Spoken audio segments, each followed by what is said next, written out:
how is it the 20th of December already? Because where has this month gone? Like, I swear it was only a week ago that I was running around searching for Gundam with Sans, Claire, Charity, and Caleb. And you're telling me I have 11 more days of being in Sydney? That is crazy. But look, at least things are going well and things are feeling festive. I've got the tree up and it's not on. Hey Google, turn on the Christmas tree. I need to get myself my own Wi-Fi plug for my own tree. But okay, now the tree is on. I've got Vlogmas on. I'm currently up to date, which is great. And I'm just sitting, chilling and editing with my lovely dogs. That ice machine is going at full speed and it's been really lovely. And at the moment, I am home alone, which I feel like is quite a festive thing to, you know, happen. You know, the movie, Kevin, Home Alone. I'm gonna regret sitting on this carpet. I'm wearing like a brand new pair of Lululemon leggings that I love. Now they're gonna be covered in dog hair because I'm sat right next to the dog bed. Anyway, the reason I'm home alone is that my dad's got an appointment in the city, so he's off doing that and working. My sister's staying at her boyfriend's house at the moment, and she might be going up to their holiday home, and my mom's getting her hair done. Now, since everyone is away, I took this opportunity to finally finish wrapping my presents, so everyone's gifts are under the tree, which is great, and try and get some work done because I have no one around to distract me. It's also kind of sad, you know, that no one is around. But I've come to the conclusion, because I'm home alone, you know what that means? It's time for a wicked sing-along. Ha! Just kidding. The windows are open. Though if the air conditioning was on and the windows were shut, you bet you I would be. Anyway, jokes aside, when my mom gets back from the hairdressers, we have decided we need to go to the shops because my sister still needs one gift left from my parents for like the budget that my mom has allocated. So we're gonna go and try and hunt and find something. She is impossible to shop for because I feel like everything, even if it's on her list, if you get it, she will not be happy. It's kind of ridiculous. So much so that it's become like a little internal joke. Like, she was literally like going through her list when we were all in the car the other day, and she was saying how this one gift that was on her list that mom had already bought, she didn't want from mum because it was like a certain perfume and had hearts and things. So now she's like ruined one of her gifts. We couldn't return it because it wasn't eligible for returns, but she wanted it from her boyfriend and not from us. And it was just like a whole thing. And then like the other day, like my dad, my mum and I all had a laugh because she was saying that she wanted all of her gifts to be wrapped in different wrapping paper. Whereas like my mom was trying to do one set of wrapping paper per person. So it was easy to tell just by looking at it whose gifts are whose. At this point, it just sounds like I'm kind of ratting on her, but it is really funny this time of year. Like, I feel like I just constantly am laughing at some of the things that my sister is saying about Christmas and about gift giving. And the best part of all is that at the end of the day, none of this is relevant. Like, you're not gonna remember any of these things in like 2 weeks time, like what wrapping your presents had. Although there is something special planned the front of the tree. I don't want to say it just yet unless my sister is watching, but I will tell you on Christmas Eve because at that point, you know, she would have found out. But that aside, I actually got ready today and did my makeup, and I kind of fixed my hair. I washed it last night because I need to do a section where I'm properly like talking to the camera for my mech video. So I really wanted to actually like pull myself together.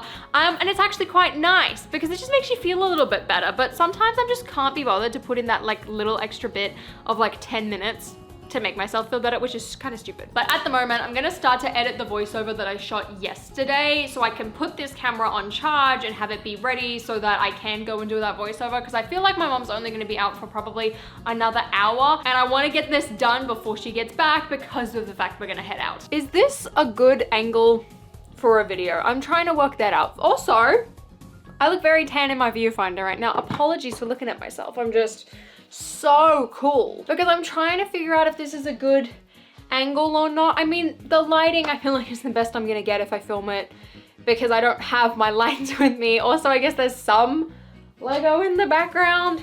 I don't know. Look, I think at this point I'm just gonna have to make do with what I've got and get going. I need to shut the window because I finished editing all of the voiceover, so now I just need to stand and film what I call the A-roll, which is the bit of me talking. Where's my iPad? I need my note. This is why I love this camera though, because I can bring this on holiday and it's got the viewfinder, so I don't need my laptop or extra cables. What I do need though is my microphone. I also don't have an aux cable to plug it into my camera, so I need to find one of those. All right guys, this is my new microphone. I went for the pink for branding purposes and I forgot to get just a auxiliary cable in pink. It's all for branding purposes so that, you know, it's white and pink and it matches me. I need to get a mic arm actually. I should probably order that before I get home so that I don't have to wait around. Alrighty, mech video A-roll is like mostly filmed. I still need to do an outro, which I'm currently kind of brainstorming and working on. And while I was filming, I realized that the microphone got muted because you can just like tap this little strip and it mutes. I really love this microphone. When I was testing it out, it was a fun time, and the fact that it came in white makes me very excited, especially since I can just get pink cables for it. You know how much better my video's audio is going to be from like now on, plus like how the branding's just gonna tie in, you know, it's just little things like that. I also still had some Mickey ears here, so I used them briefly as a prop, which was really fun. But for now, I'm gonna go and let the dogs out to go and wee. My mom should be back soon, so yeah, it means it's shopping time. And also, she's coming back with like my favorite bread from just like a little local bakery. So I'm gonna have one mean cheese toasty for lunch. I'm so excited. I tried to make a grilled cheese once and it was just terrible. And I think partially because the cheese was quite old, that like I checked the next day and there was mold in it. But also it just didn't work nicely in that bread. It was really, really disappointing. It's the simple things in life, man. Nothing beats coming back to Australia and just like eating Australian food and ingredients again. I love it. Especially any Asian cuisines here. I had Thai food the other day and it was fantastic. My local Chinese restaurant, I love them to pieces. There was also some really good sushi places around here, and just like Australian style of serving sushi is unmatched. And you don't know why as well? It's because we have a lot of immigrants that come to this country, so that the cuisine and food is just, it's top notch, man. I absolutely rate it. Also, not that I eat them because I find them too spicy, but Indian curries I've heard are really good here as well. And again, why?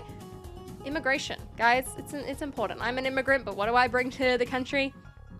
Nothing. I know heat rises, but man, it is much hotter up here than it was downstairs. I was relaxing in my zipper hoodie downstairs and I was fine, but I come up here and I just feel bleh. But I've had to do a little bit of creative redecorating to give myself a really good filming setup. So I moved my old Disney castle over onto the desk for now, and I've completely cleared off one of like the chest of drawers. I found one of my old lights that I can use, and then I grabbed another LED light which is currently charging, and then I have a small like phone light, and I've stolen a tripod off my dad. So I feel like this could actually work, but because the light's charging I can't really do anything right now, so I've just basically set everything up. And you know, I feel like I had a schedule set out and I was feeling really good, and then I was reminded by my mom that we're going to see Love Actually in concert tomorrow. For some reason, I thought that was happening on Sunday, so now I have to try and film some of these like mech building B-roll shots tonight so that tomorrow I can go and have a fun day in the city, you know, be really festive, spend time with my mom, and not have to stress about things too much. I mean, worst comes to worst, I'll upload the video a day later and it will come out on like Australian Monday, US Sunday, which isn't too bad either, but you know, I'm feeling good. I'm actually making progress again. Currently, as it's sat, all of the audio almost is all done. I just need to go and like add in a few other clips that I filmed later. I need to work out the outro, and then I've started to do some very basic kind of like footage sourcing and editing. So progress has started, and now that it's starting to properly take shape in an editing timeline, I'm feeling way more confident, which is really good. And I feel like I've actually been doing okay at vlogging and documenting my day-to-day as well, which is really nice. I may have started to edit a bit more of my video, and I did make a little bit of progress, and then promptly got distracted doom scrolling, and then also remembered that these exist. But the whole reason I sat down is because I was gathering questions for a future Vlogmas Q&A episode, which I talked about briefly yesterday.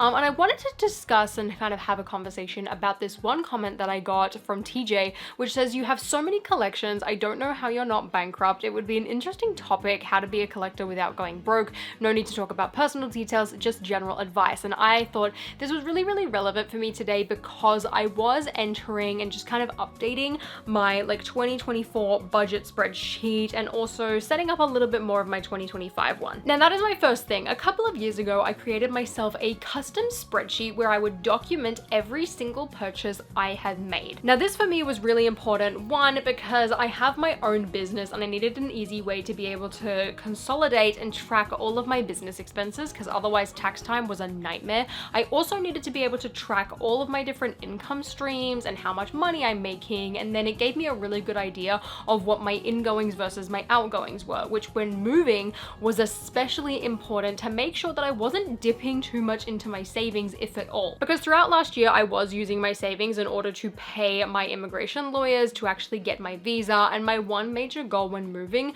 was to not really dip into my savings after buying my car. So basically, tracking my finances is a really great way for me as a collector and also just as someone who is running their own business to keep on top of everything. Now, one big element for me is that I'm making videos about Lego and my collections and all these other things like that. So for me, and especially Lego, that is a business expense for me. Now, anyone who is making Lego content online and earning an income for that likely is able to write it off as a business expense. I think there is like some legal limit on like how much you can earn versus like how much you can write off before it becomes classified as a hobby. But for me, ever since I started earning money again on YouTube in 2020, every single Lego set, every single Bricklink order, every single minifigure or piece has been a business expense for me. And I feel like that is a really, really important thing to note when kind of talking about how I go about things, how I kind of keep myself under control, and also with all of the different hobbies that I have, like to remember that my situation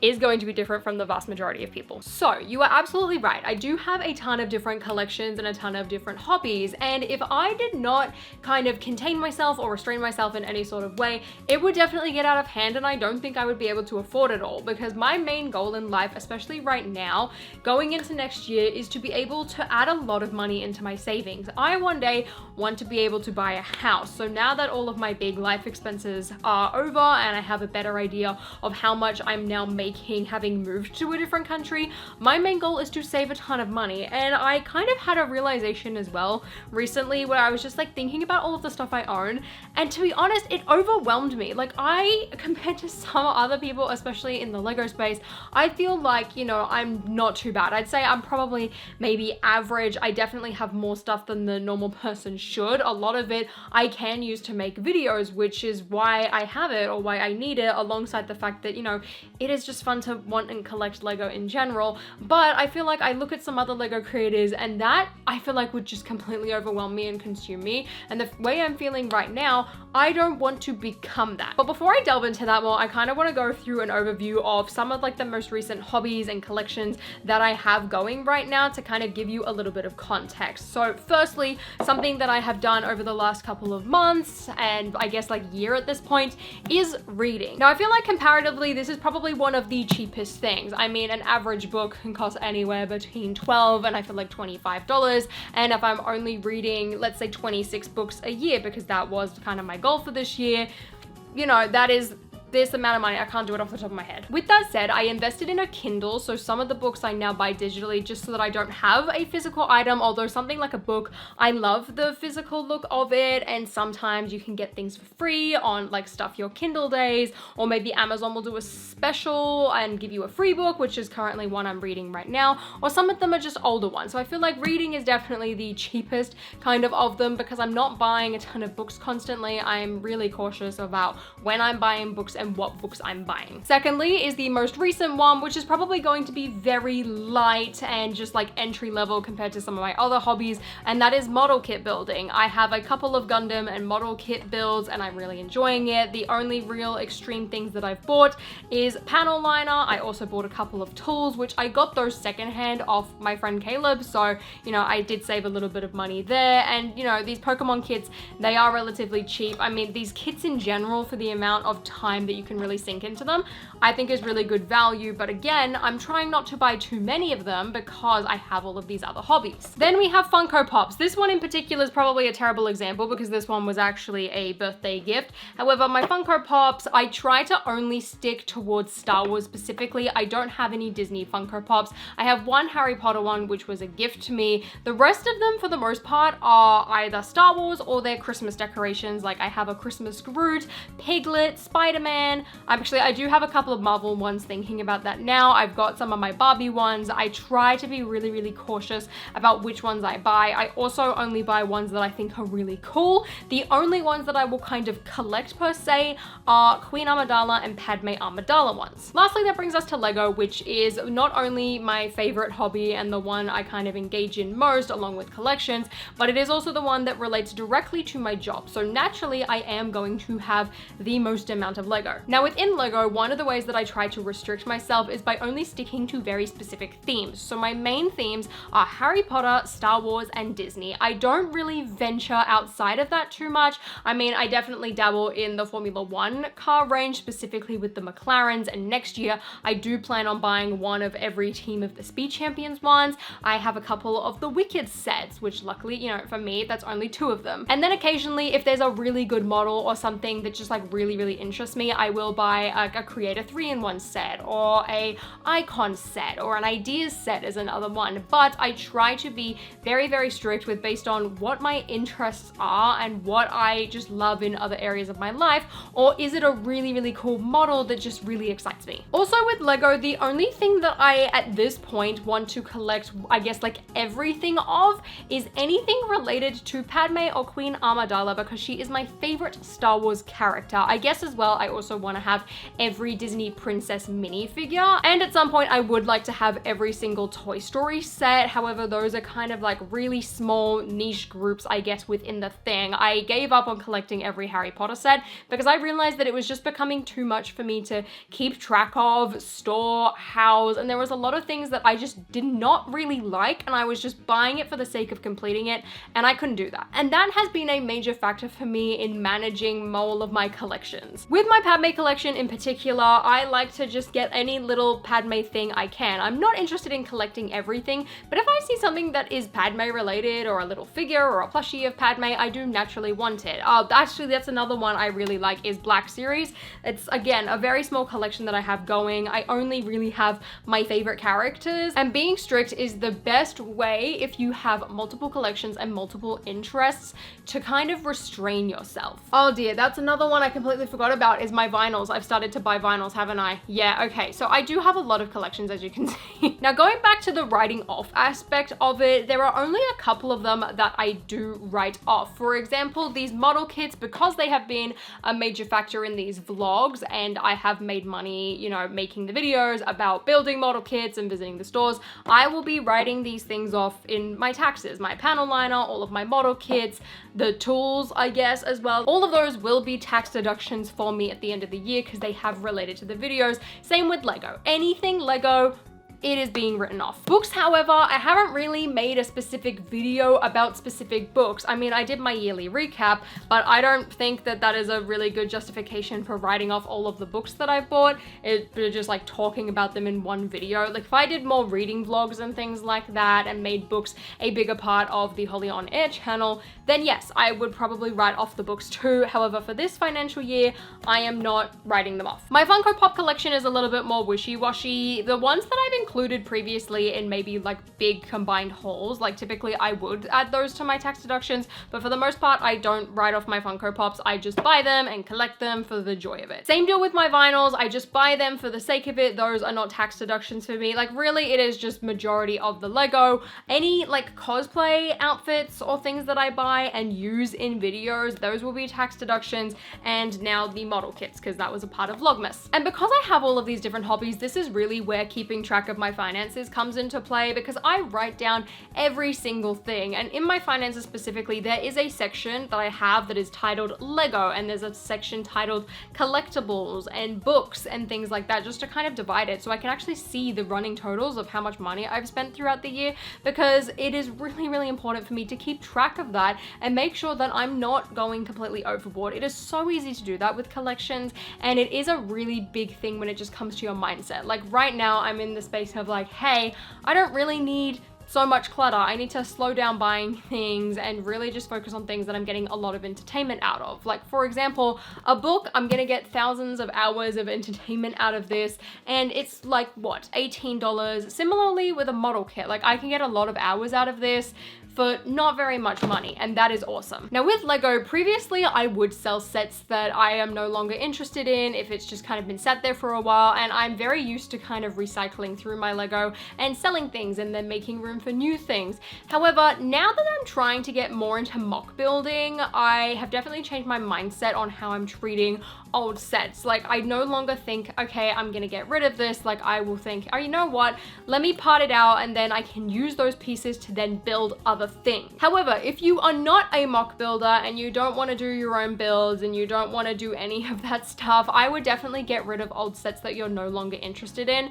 And also, I think it is really healthy to kind of switch out your shelves every once in a while. But if a set's been sat inside a bin for who knows how long and you've kind of forgotten about it, it's probably a good time to let that go. Even if you just keep the minifigures from it, if you're a minifigure fan, I know I am, then get rid of the set. I think that's a really healthy way, but just don't overdo it. Because at the end of the day, hobbies are expensive, and in order to keep going with them, it is going to be a cost sink. You do need to be careful and you need to be really smart with how you're using your money. I mean, it is the same with every other hobby as well, because the other thing about collecting and holding on to all of these things is that you also have to store them, and storing them takes space, and space means money. And that is one thing that I constantly think about with my goal of wanting to own a house one day, is that I'm also going to have to get a place that is big enough to house all of my things. Which, as you've seen in my office right now, like, I do have empty space, but I know that if I had all of the stuff that is currently in this room with me in the USA, I would not have that same amount of space. And I'm sure that there are going to be sets and things that I either part out or get rid of the more I kind of continue to bring over things to the USA, as I continue to go through the things I own, just because I know I'm not going to bring it over. I mean, already coming back here, I completely shifted my mentality when it comes to instruction books and boxes. Like, I am so much more willing to throw those things away now, because the thought of lugging them back with me feels stupid to me. But there's a little bit of insight into how I manage my collections, as well as how I make sure that I'm not overspending on these things. I mean, the biggest thing is to track your finances and set yourself a budget.